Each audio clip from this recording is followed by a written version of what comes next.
이사야서 6장 8절에서 13절 다 같이 함께 한 목소리로 읽겠습니다. 내가 또 주의 목소리를 들으니 주께서 이르시되 내가 누구를 보내며 누가 우리를 위하여 갈꼬 하시니 그때에 내가 이르되 내가 여기 있나이다 나를 보내소서 하였더니 여호와께서 이르시되 가서 이 백성에게 이르기를 너희는 듣기는 들어도 깨닫지 못할 것이요 보기는 보아도 알지 못하리라 하여 이 백성의 마음을 둔하게 하며 그들의 귀가 막히고 그들의 눈이 감기게 하라. 염려하건대 그들이 눈으로 보고 귀로 듣고 마음으로 깨닫고 다시 돌아와 고침을 받을까 하노라 하시기로 내가 이르되 주여 어느 때까지이니까 하였더니 주께서 대답하시되 성읍들은 황폐하여 주민이 없으며 가옥들에는 사람이 없고 이 토지는 황폐하게 되며 여호와께서 사람들을 멀리 옮기셔서 이 땅 가운데 황폐한 곳이 많을 때까지니라. 그 중에 10분의 1이 아직 남아 있을지라도 이것도 황폐하게 될 것이나 밤나무와 상수리 나무가 배임을 당하여도 거루터기는 남아 있는 것 같이 거룩한 씨가 이 땅의 거루터기니라 하시더라. 아멘. 오늘도 하나님의 은혜가 여러분에게 가득하기를 바랍니다. 여러분들이 주님의 말씀, 주님의 능력 더 많이 경험하고 이것이 내가 하나님의 사람으로서 온전하게 세워지는 그러한 기회로 삼을 수 있기를 주님의 이름으로 축복합니다. 오늘부터 오늘은 우리가 선지자들에 대한 이야기를 해보려고 합니다. 우리가 지금 왕들에 대한 이야기, 역사서를 쭉 이렇게 살펴보고 왕들에 대한 이야기를 살펴보고 그리고 난 다음에 이제 오늘은 선지자들에 대한 이야기를 하려고 합니다. 아마 여러분들에게 그 프린트물이 있는데요. 제가 딱 4장만 복사를 해가지고 이게 4장만 복사를 해서 내가 믿음이 적어가지고 조금 더 이렇게 많이 여유있게 했으면 더 많이 타고 왔을 텐데 죄송합니다. 우리가 지금 프린트물을 보면 남왕국의 왕들이 있고 그리고 북왕들의 왕들의 이름이 있습니다. 남쪽에 유다의 남왕국을 우리는 유다라, 남유다라 그렇게 칭하고요. 북왕국은 북이스라엘이라 그렇게 칭하는데 이 그 성경에 나와 있는 선지자들, 이게 선지자들은 제사장하고는 개념이 다릅니다. 그죠? 제사장은 오랜 역사와 전통을 자랑하고 있는 레위 계통의 사람들이 제사장으로 세워지고 그 제사장 중에서 대제사장이 세워지고 그러면서 이 제사장은 이스라엘의 제사 전통을 이어받는 그러한 그룹이죠. 그렇기 때문에 이 제사장 그룹, 레위 계통의 사람들이 이스라엘의 영적인 일들을 책임지는 그룹이라 그렇게 표현할 수 있습니다. 그러나 선지자들은 이러한 제사장 그룹 중에 한 사람일 수도 있지만은 보편적으로 일반 사람들 중에서 하나님께서 직접 부르셔서 하나님의 말씀을 대언하도록 만든 그룹이 바로 선지자 그룹입니다. 그래서 이 선지자의 전통을 가지고 있는 사람들과 제사장의 전통을 가지고 있는 사람들이 있는데 제사장의 전통을 가지고 있는 사람들은 대체적으로 정치적인 영향력을 가지고 권위를 가지고 정치적인 영향력을 가지고 그렇게 활동하고 있는 그룹이라고 말할 수 있습니다. 왜냐하면 이스라엘은 종교가 곧 정치와 연결되어지기 때문에 제사장 그룹 레위인은 굉장히 정치적으로 영향력을 끼치는 사람들이다 그렇게 말할 수 있습니다. 그러면 굳이 제사장들이 있는데 왜 선지자들이 필요할까라는 거예요. 왜 선지자들이 필요할까? 오늘 이사야 선지자가 부름받았을 때 하나님께서 탄식하는 이야기가 오늘 본문에 있습니다. 오늘 하나님께서 탄식하는 소리를 이사야가 듣죠. 그렇죠? 하나님께서 탄식하는 소리가 내가 누구를 보내며 누가 우리를 위하여 갈꼬, 이렇게 탄식하는 하나님의 탄식이 있습니다. 이 탄식의 배경에는 어떤 것이 깔려 있을까요? 이 탄식의 배경에는 지금 영적으로 어두워져 있고 하나님의 말씀이 차단되어져 있고, 또한 제사장 그룹 레위인들이 하나님의 말씀을 온전히 이 유다인들 이스라엘 백성들에게 전달하지 못하고 있다라는 그러한 전제가 깔려 있습니다. 그러니까 하나님께서 직접 말씀하시지 않으면 안 될 상태, 지금 하나님께서 뭔가 이야기하지 않으면 안 되는 그러한 상태, 이 상태에 있는 사람들이 바로 지금 영적인 어둠에 있는 시대, 이렇게 말할 수가 있습니다.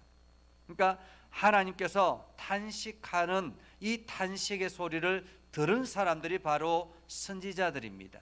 탄식의 소리를 들은 사람, 탄식의 소리를 듣고 그 부름에 응답한 사람이 바로 선지자들이죠. 그렇다면 지금 이 현 시대에는 선지자들은 없을까라는 거예요. 이 현 시대에는 여전히 지금 이 시대에도 목회자들이 있지 않습니까? 그렇죠? 목회자들이 있습니다. 목회자들이 열심히 교회에서 설교를 하고 하나님의 말씀을 선포하고 하나님의 나라를 세워나가지만은, 그러나 이 목회자들이 열심히 하지만은 여전히 세상은 부패하고 어두워져 가고 있습니다. 이러한 때에 목회자들이 할 수 없는 일들을 하나님께서는 또한 선지자를 통해서 부르시고 하나님의 말씀을 선포하게 하신다. 그러면 이 선지자들은 누가 될 수 있겠습니까? 바로 이 땅에 있는 성도들, 부름받은 성도들이 그 선지자의 역할을 감당할 수 있다라는 말이죠. 세상은 점점 혼탁해지고 어두워져가는 이러한 때에 부름받은 하나님의 탄식의 소리를 듣는 사람이 곧 선지자들이다, 그렇게 말할 수가 있습니다. 그렇게 해서 오늘 하나님의 탄식을 들은 이사야가 어떻게 이야기를 합니까? 주님, 내가 여기 있습니다, 나를 보내주십시오 라고 이야기를 하죠. 나를 보내주십시오. 이때 하나님께서 말씀하십니다. 이 백성이 너는 이 백성에게 가서 너희가 듣기는 들어도 깨닫지 못할 것이요 보기는 보아도 알지 못하리라. 분명히 듣기는 들어도 깨닫지 못하고 보기는 보아도 알지 못한다라는 것은 무슨 뜻입니까? 이들이 완전히 영적으로 무능해졌다라는 말입니다. 영적인 상태가 완전히 무너졌다. 그래서 이사야가 이야기하죠. 언제까지 이르겠습니까? 라고 이야기했을 때 완전히 이 성읍이 황폐하고 주민이 없으며 가옥들이 완전히 무너지고, 그렇게 해서 모든 것들이 다 멸망하고 그루터기만 남아있게 될 그때까지, 이렇게 이야기합니다. 그러니까 지금 이사야 선지자가 활동했을 이 시대에는 이미 이제 하나님께서 이스라엘을 멸망시키기로 작정하셨다라는, 결정하셨다라는 그런 의미일 수 있습니다. 그러니까 이들에게는 어쩌면은 기회가 마지막 기회가 될지도 모르는, 그리고 어쩌면은 마지막 기회마저도 놓쳐버린 그러한 시기일 수도 있다라는 말이죠. 그래서 우리가 이 선지서를 읽을 때는 이러한 배경적인 생각을 우리는 가져야 합니다. 영적인 어둠의 시대, 영적인 어둠의 시대. 자, 그러면 제사장 그룹이 아닌 하나님의 사람들, 이렇게 표현되어지는 그러한 사람들의 이야기들이 제가 도표로 남겨놓았는데요. 선지자 중에 한 사람이라고 말할 수 있고 사사 중에 마지막이라고 말할 수 있는 사람. 그러니까 사사에 연결되어지는, 어쩌면은 사사 시대와 연결되어지는 고리가 계속 이어져 나가는 그룹이 선지자 그룹과 비슷합니다. 사사 시대 때도 마찬가지였잖아요. 그죠? 사사 시대 때도 이스라엘 백성들이 영적으로 어두웠을 때 하나님께서 사사를 보내서 이스라엘을 구원하셨습니다. 근데 여기서 사사와 선지자의 차이는 뭐냐면, 사사는 자기가 직접 뛰어들어서 그 리더가 되어서 이스라엘 백성들을 강력하게 끌어갔다면, 선지자는 메시지를 전해서 이스라엘 백성들이 그 메시지를 듣고 깨닫고 회복하기를 기다리는 것입니다. 그러니까 사사와 선지자들은 약간의 차이는 있지만은 그들 모두 다가 위기 상황에서 하나님의 부름을 받은 사람들이다, 이렇게 말할 수 있습니다.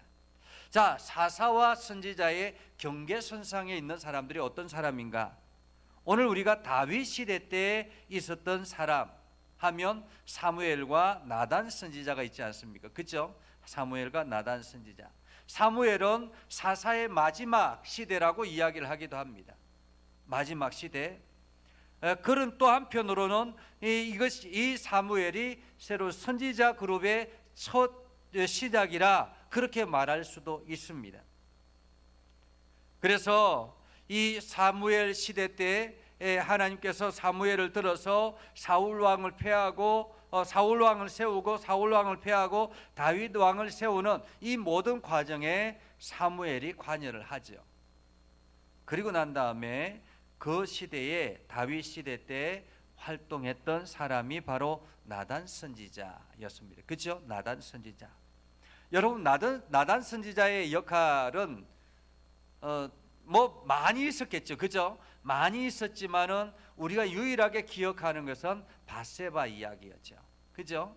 다윗 왕이 죄를 짓고 밧세바를 범하고 난 다음에 나단 선지자가 등장해서 하나님의 메시지를 선포합니다.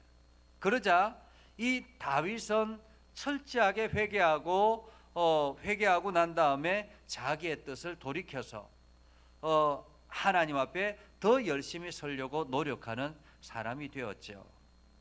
그러니까 나단 선지자의 죄를 지적하는 그 죄를 다윗은 온전하게 받아들였습니다. 그래서 다윗이 어쩌면 위대한 왕이 되었다, 그렇게 말할 수가 있죠. 자, 그렇게 해서 다윗 시대 때는 나단 선지자가 있었다면 솔로몬 시대 때는 선지자들의 활동이 성경에 기록되어져 있지 않습니다. 그러니까 솔로몬이 초창기에는 영적으로 깨어있는 사람이었고, 그죠? 하나님 앞에 적극적인 사람이었고, 마지막 때 가서 이 솔로몬이 실수를 하고 자기 어떤 지혜와 지식을 동원해서 나라를 안정시키려고 하는 그러한 노력 때문에 이스라엘이 부패하는 원인 제공자가 되었던 것이죠. 이때에 선지자가 있었다면 어땠을까라는 생각을 해보기도 합니다. 그러나 워낙에 솔로몬이 강력한 왕권을 가지고 있었기 때문에 선지자들의 이야기를 잘 듣지 않았을 거라는 생각을 해보기도 합니다. 여하튼 간에 솔로몬 시대 때는 선지자의 활동이 없죠. 그리고 난 다음에 이제 남북으로 나누어지게 됩니다. 남북으로, 남유다가 다윗의 전통을 그대로 이어받은 민족이고, 그리고 북이스라엘은 이제 새롭게 시작이 되는 그러한 나라가 되었죠. 그래서 남북으로 나누어지면서 르호보암이 있습니다. 르호보암은 솔로몬의 아들이었고, 그죠? 솔로몬의 아들이었고, 여로보암은 그때 당시에 정치적인 영향력을 끼치는 사람이었죠. 그래서 르호보암은 유다의 왕이 되고 여로보암은 북왕국의 왕이 되죠. 자, 이때에 르호보암에게는 스마야라는 사람이 등장해서 메시지를 전합니다. 그러나 그냥 단순히 그냥 스마야라는 사람의 그 활동을 열왕기상에서 짧게 기록하고 있죠. 그리고 여로보암, 북왕국의 여로보암에는 아히야라는 사람, 그리고 무명의 선지자가 활동을 했습니다. 그러나 이들의 기록은 그냥 단순히 열왕기서에 기록이 되어져 있지만은 이것이 따로 우리가 선지서를 읽는 것처럼 이렇게 책으로 기록되어져 있지는 않다라고 말할 수 있습니다. 그러니까 이러한 사람들은 그냥 이제 이름만 이렇게 기록이 되어져 있는 사람들이라고 말할 수가 있죠. 그렇게 해서 남왕국에는 르호보암이 있고 그 다음에 아비암이 있고 아사가 있습니다. 아사 시대 때는 아사랴 하나니가 선지자의 역할을 했고요. 여호사밧 시대 때는 예후와 아하시엘, 엘리에셀이 선지자의 활동을 했습니다. 그러니까 북왕국에서는 이 무명의 선지자가 활동을 하고 난 다음에 나답, 바사 이렇게 있을 때는 나답 시대 때는 선지자가 없었고 바사에는 예후가 선지자의 활동을 했었죠. 그리고 엘라, 시므리, 오므리, 아합 이렇게 등장하는데 이 시대까지는 지금 선지자가 없습니다. 근데 이 북왕국의 쭉 선지자들을 보면 북왕국에서 활동했던 선지자 중에서 가장 유명한 선지자는 엘리야입니다. 엘리야. 그죠? 여러분이 엘리야에 대해서는 잘 기억을 하시죠? 엘리야는 아합의 죄를 철저하게 지적하고 회개를 촉구하고 갈멜산에서 아합과 그 이세벨이 섬기는 그 우상들과 정면 대결을 하고, 그렇게 해서 엘리야는 적극적으로 이러한 아합과의 대결을 하면서 하나님의 메시지를 선포합니다. 회개를 촉구하죠. 그러니까 이때까지는 회개를 촉구하는 것이었습니다. 이들이 들으면 회개하고 돌이키면 하나님께서 기회를 주신다라는 거예요. 기회가 아직도 많이 남아있는 시대. 이 엘리야 시대 때 무명의 선지자가 있었고요, 미가야라는 선지자가 있었습니다. 이 미가야라는 선지자도 그냥 이름만 있는 선지자였습니다. 그렇게 아합 시대 때는 엘리야가 적극적으로 활동을 했다면 아합의 아들 아하시야와 그리고 그 이후에 요람, 예후, 여호아서, 요아스 시대에는 엘리사가 활동을 합니다. 엘리사, 그러니까 엘리사가 활동을 하면서 이제 이 엘리사는 이 북왕국에서 상당히 영적인 지도력을 발휘하고 있는 그러한 역할을 하게 되죠. 그래서 우리가 잘 알고 있는 것처럼 요람 나아만 장군, 그죠? 아람 왕 나아만 장군이 왔을 때 이 하나님의 사람 엘리사에게 찾아오잖아요, 그죠? 왕이 엘리사에게 가서 그 몸을 보이라라고 이야기할 정도로 굉장히 영향력을 끼치는 그러한 선지자가 엘리사였습니다. 그리고 우리가 성경에 기록이 되어져 있는 아모스, 그리고 요나, 이 요나는 이 아모스가 이제 여로보암 2세 때 이 북이스라엘을 향해서 선포했다면, 요나는 여러분 잘 아시죠? 요나는 어디를 선포합니까? 요나는 아수르를 선포합니다. 아수르. 이때 당시에 아수르의 니느웨가 이 여로보암 2세를 점령하려고 침략을 합니다. 침략을 해서 이 굉장히 위기 가운데 있게 되죠. 이때에 이 요나가 니느웨에 복음을 선포하라라는, 하나님의 말씀을 선포하라라는 그러한 메시지를 받고는 처음에는 거부하잖아요. 거부하다가 나중에 니느웨에 가서 선포합니다. 그 니느웨에 가서 선포를 했을 때 처음에 하나님의 말씀을 이들이 듣죠. 하나님의 말씀을 듣고는 회개하고 막 통해 자복하고, 그런데 나중에 그들이 여전히 그 북이스라엘을 집중적으로 괴롭히고 어렵고, 그러할 때에 나중에 이 니느웨가 멸망을 하게 되는데, 이 멸망할 직전에 니느웨에 대해서 복음을 선포했던 선지자가 있습니다. 그 선지자가 바로 나훔 선지자예요. 나훔 선지자.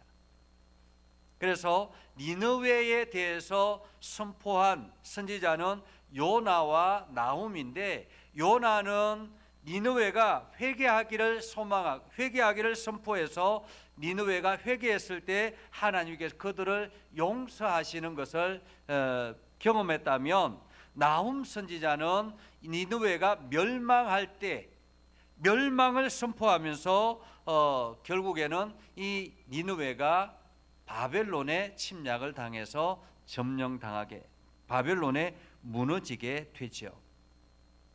그래서 이 바벨론과 전쟁을 해서 완전히 니느웨는, 그 아수르는 역사적으로 사라져버리는 그러한 때를 경험하게 됩니다. 이것이 이제 여로보암 2세 때 주어지는 선지자의 이야기였죠. 그 다음에 호세아에 대해서 선포합니다. 여러분, 호세아는 여러분 잘 알죠? 호세아는 고멜이라는 음탕한 여인과 결혼을 하고, 그것을 통해서 하나님께서 이스라엘 백성들에 대해서 예언하는 그러한 예언의 내용이 기록이 되어져 있습니다. 고멜과의 결혼을 통해서 이스라엘 상태가 고멜과 같다라고 이야기를 하고, 그 자녀들의 이름을 더불어서 하나님께서 이제 더 이상 이스라엘을 내 백성이 아니라라고 칭하시죠. 그렇죠? 그러니까 이 호세아 선지자 때부터 북이스라엘은 이제 가능성이 점점 줄어들게 된다라는 것입니다.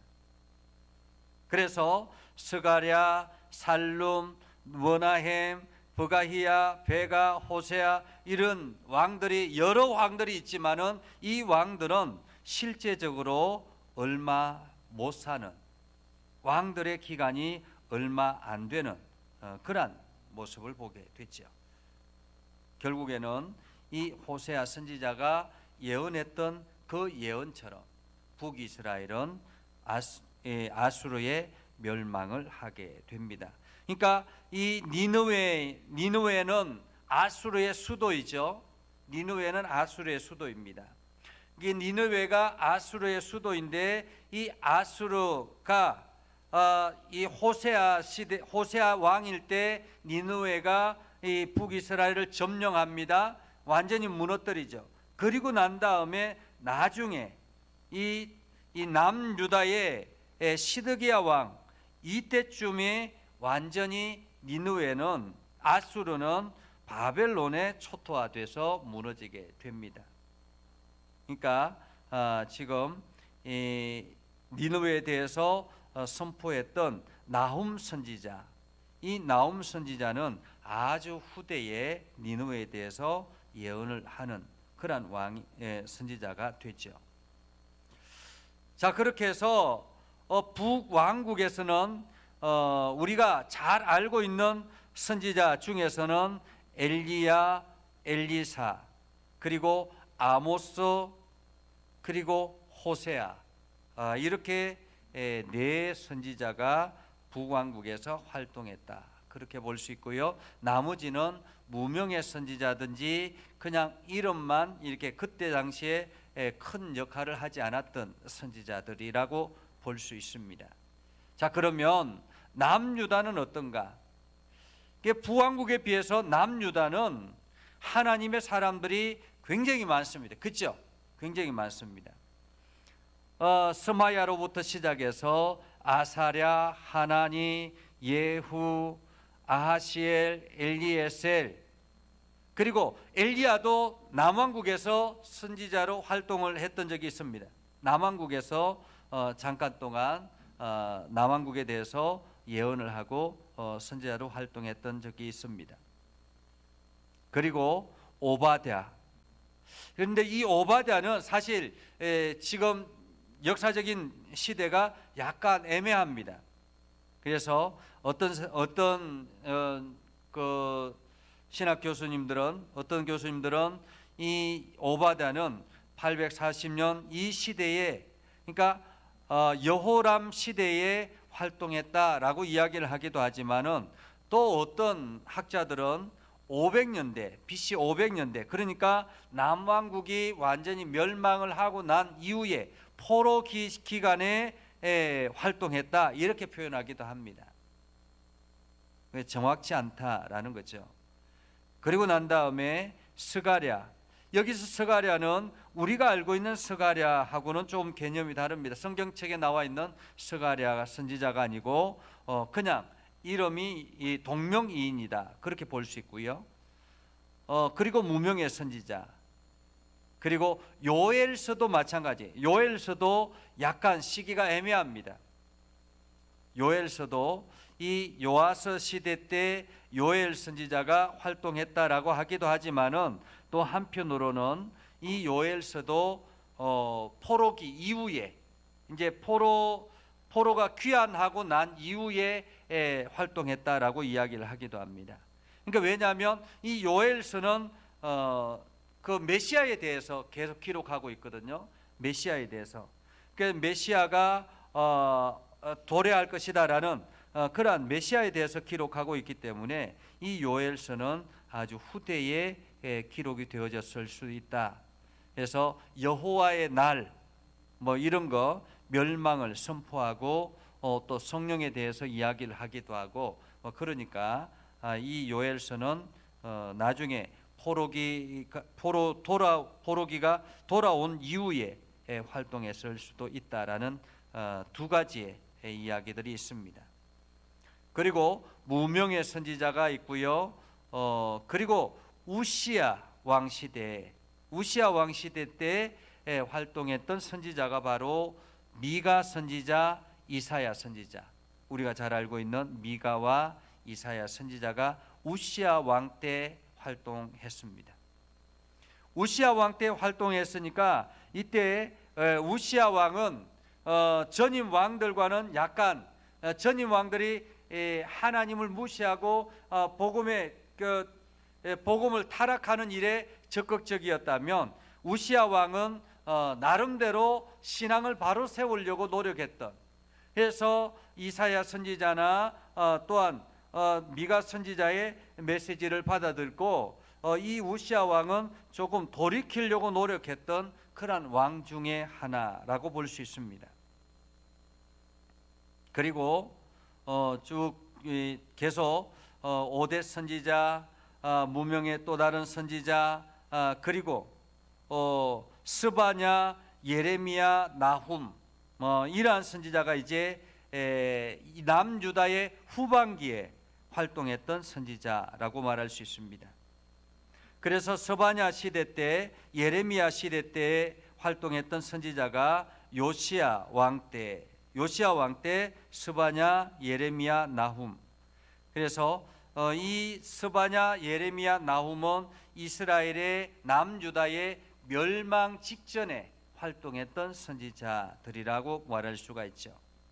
그렇기 때문에 이 스바냐나 예레미야나 나훔이나 이 선지자들의 메시지를 보면 그 이스라엘 백성들이 영적으로 굉장히 절망 가운데 있는, 어쩌면 하나님의 메시지 자체가 이스라엘에게 더 이상 기회가 주어질 것 같지 않은 그런 메시지들을 끊임없이 선포하게 되죠. 더더구나 예레미야 같은 경우는 이제 남유다는 가망 없습니다. 바벨론에 철저하게 엎드려야 됩니다. 바벨론을 우리는 섬겨야 됩니다. 이렇게 적극적으로 이야기할 정도로 남유다는 이제 유다라는 나라, 이스라엘이라는 나라는 더 이상 하나님의 관심 밖의 나라가 되었다라는 것. 그래서 하나님께서는 이제 이 이스라엘이라는 나라를 완전히 무너뜨리고 새롭게 다시 시작하겠다라고 해서 구루투기 남은 자, 뭐 이런 메시지가 이제 이 예레미야를 통해서 끊임없이 주어지게 되죠. 남은 자. 이게 남은 자라는 이야기는 이제 완전히 초토화되고 남은 자를 말합니다. 이스라엘이 멸망을 하고 남은 자. 그러니까 남은 자는 끝까지 견딘 자라는 말이에요. 끝까지 견딘 자.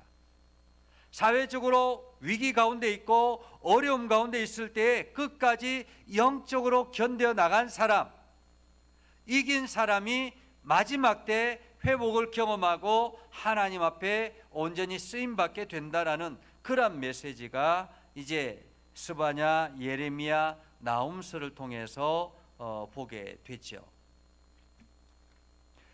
이렇게 해서 이제 선지자들이 활동을 하고 그리고 난 다음에 이스라엘이 바벨론에 잡혀가면서 포로로 잡혀가면서 포로 기간에 선포한 선지자들이 다니엘서와 에스겔서입니다. 그러니까 이 다니엘과 에스겔은 이스라엘이 남유다가 멸망을 하고 바벨론에 멸망을 하고 그리고 난 다음에 그 기간 동안에 활동했던 선지자라고 말할 수가 있죠. 그리고 이제 이스라엘이 완전히 멸망을 했습니다. 그리고 바벨론이 지배를 하다가 바벨론이 어느 나라에 무너지게 되죠? 페르시아에 무너지게 됩니다. 그죠? 페르시아에 무너지게 되죠. 그래서 이 페르시아에 점령당하면서 이스라엘 백성들이 귀환을 하지 않습니까? 포로에서 귀환을 해요. 그 귀환할 때 활동했던 선지자들이 바로 에스라, 느헤미야 이런 사람들입니다. 에스라, 느헤미야.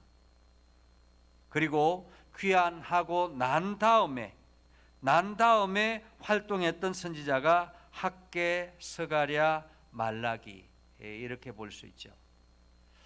자, 그러니까 우리가 선지자들의 활동을 보면 대체적으로 세 부분으로 구분할 수가 있습니다. 어떻게 구분하냐면 이스라엘이 영적으로 어두워져 있지만은 아직 기회가 주어져 있는 시기에 활동했던 선지자들이 있습니다. 그렇죠? 이들에게는 적극적으로 복음을 선포해서 아직도 우리가 기회가 있습니다, 회개하라고 끊임없이 선포해야 되는 사명이 그들에게 있습니다. 그리고 또 하나는 이제 하나님께서 더 이상 이들에게 기회를 주지 않겠다라고 하나님께서 선언하시고 이스라엘 백성들 그들을 이제 다른 나라에 맡기겠다라고 하나님께서 작정하실 시기에 선포했던 선지자들이 있습니다. 이때 선지자들은 메시지가 어떻게 해야 됩니까? 더 이상 하나님께서 우리들에게 지금 우리에게는 기회가 없습니다. 이제 우리는 끝까지 살아남아야 됩니다. 남은 자가 필요합니다. 하나님께서 이 땅을 무너뜨리시고 난 다음에 끝까지 남은 자들은 하나님께 반드시 다시 사용하실 것입니다. 그때는 인내하며 남은 자가 되라라고 선포하는 거죠. 남은 자가 되라. 그리고 이 남은 자 사상이 이제 바벨론 포로 기간까지 이어지게 되죠. 자, 그리고 난 다음에 포로 기간이 끝났습니다. 하나님께서 약속하신 70년의 포로 기간이 끝나게 되죠. 70년의 포로 기간이 끝나고 나면 어떻게 해야 되겠습니까? 자, 여러분 이제 수고 많으셨습니다. 여러분은 남은 자들입니다. 하나님께서 여러분들에게 다시 기회를 주시기 위해서 이렇게 기회를 제공하십니다. 우리 이제 다시 뭉쳐서 일어나십시다. 그렇게 해서 다시 일어나자고 외치는 거예요.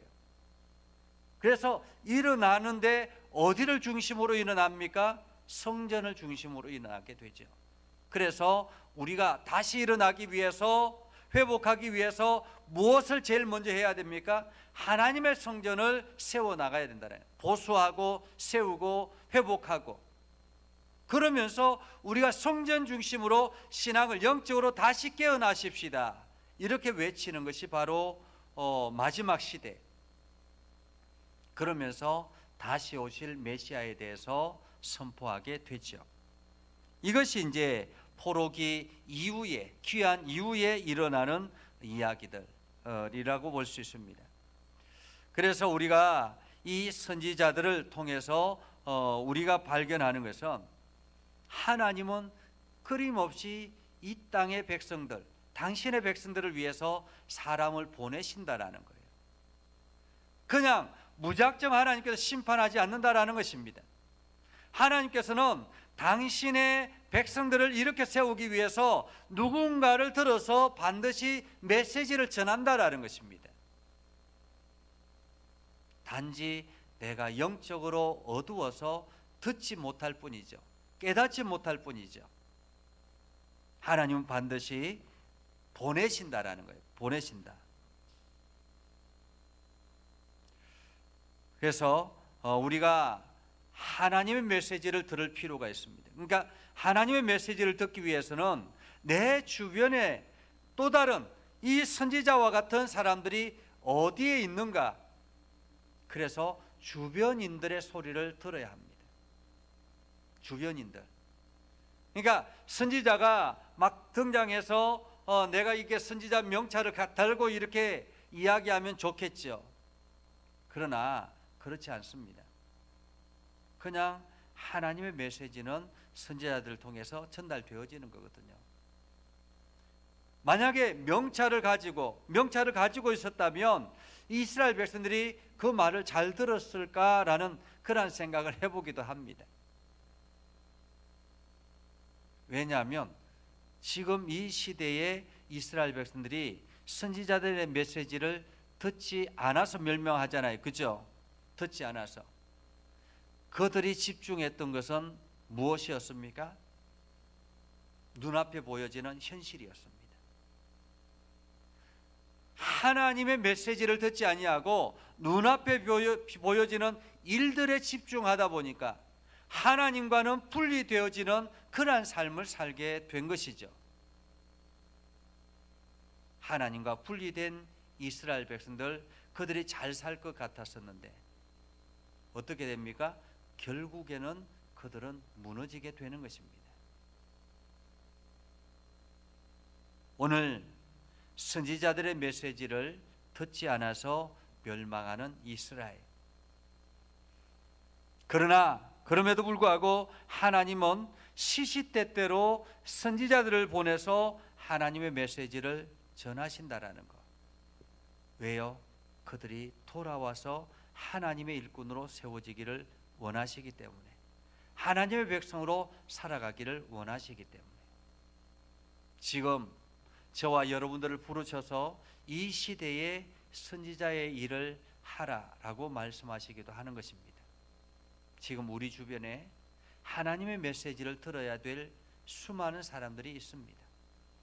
그들에게 내가 나아가서 하나님의 메시지를 전해야 합니다.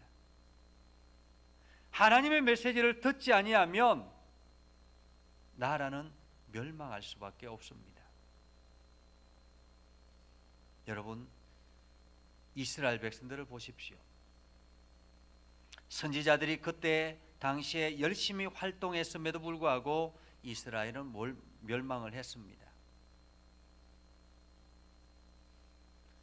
전체가 하나님의 말씀을 듣지 않았기 때문에 멸망한 것이죠. 소수의 사람들로는 이 거대한 물줄기를 돌릴 수가 없습니다. 지금 이 시대도 마찬가지라고 생각합니다. 영적인 어둠의 시기가 끊임없이 밀려오고 있습니다. 이때에 우리가 선지자가 되어서 하나님의 메시지를 선포하고 이 땅에 죽어가는 영혼들을 이렇게 세우고 그들이 하나님 나라를 향해서 열심히 달려갈 수 있도록 만들지 아니하면 이 거대한 물줄기 속에 우리도 포함이 되는 것입니다. 예레미야라든지 다니엘이라든지 이러한 사람들이 그 멸망의 시기 속에 함께 포함되었다라는 사실을 우리는 기억해야 합니다. 세상은 언제나 우리들에게 좋은 것만을 주지는 않습니다. 사람들은 막연하게 기대하죠. 내일이 더 좋을 것이라고, 내일이 더 좋을 것이라고. 그러나 우리가 깨어나지 아니하면 내일이 더 좋을 수가 없습니다. 오늘 우리는 깨어 일어나야 되고, 우리가 선지자로서의 사명을 다해야 합니다. 성실하게 감당해야 합니다. 이것이 오늘 이 시대에 선지서를 우리들에게 주시는 이유이기도 합니다. 여러분 모두 다가 이 말씀을 기억하면서 이 땅에 내가 선지자다라는 생각을 여러분들이 가지시기를 주님의 이름으로 축복합니다. 기도하겠습니다. 거룩하신 아버지 하나님, 우리가 하나님의 말씀을 듣고 하나님의 은혜에 경험하며 또한 날마다 주님의 부르심에 응답하기를 소망합니다. 하나님, 이사야 선지자를 향해서 탄식하는 탄식의 소리, 이 시대를 향하여 탄식하는 탄식의 소리인 것 같습니다. 누가 갈고 탄식하는 주님의 소리에 주님, 제가 그 일을 감당하겠습니다. 믿음의 결단을 하는 우리 모두가 되게 하옵소서. 하나님, 이 일을 감당하기 위해서 용기도 필요하고 여러 가지 일들이 필요합니다. 우리가 믿음의 걸음을 뚜벅뚜벅 걸어갈 때 하나님께서 이 모든 것들을 공급해 주실 것을 믿습니다. 주님, 우리와 동행하여 주셔서 우리가 능히 이 일들을 감당하게 하옵소서. 그래서 우리를 통해서 이 지역과 이 나라와 온 열방이 하나님의 기쁨이 되는 귀한 은혜가 있게 하여 주옵소서. 예수님의 이름으로 기도드립니다. 아멘. 이제는 우리 구주 예수 그리스도의 은혜와 하나님 아버지 극진하신 사랑과 성령님의 감화 감동 역사 위로 교통하시며 은혜가 주의 말씀 안에 있는 믿음의 백성들 위해 하는 모든 일들 위해 영원토록 함께 하옵시기를 간절히 축원하옵나이다. 아멘.